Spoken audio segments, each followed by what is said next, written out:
Welcome to PS English class. আজকের topic যেতে হয় বা করতে হয়। চলো আমরা কিছু বাংলা বাক্য দেখি যেখানে যেতে হয় বা করতে হয় থাকবে।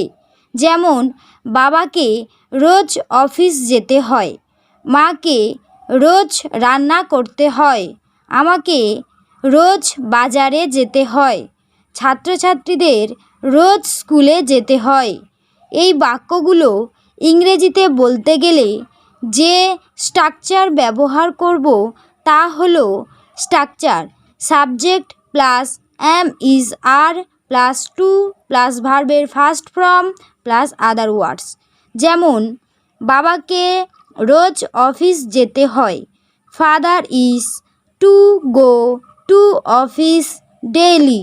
মাকে রোজ রান্না করতে হয়, mother is to cook daily.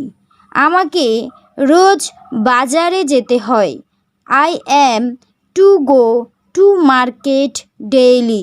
ছাত্রছাত্রীদের রোজ স্কুলে যেতে হয়, students are to go to school daily. আমাকে রোজ পড়তে হয়, মেয়েটিকে রোজ গান গাইতে হয়, দাদুকে রোজ সকালে হাঁটতে হয়। এই বাক্য তিনটি আমাকে অবশ্যই কমেন্ট করে জানাও যে আজকের টপিক থেকে কি শিখলে। ভালো লাগলে অবশ্যই চ্যানেলটি সাবস্ক্রাইব করে রাখো। Thank you.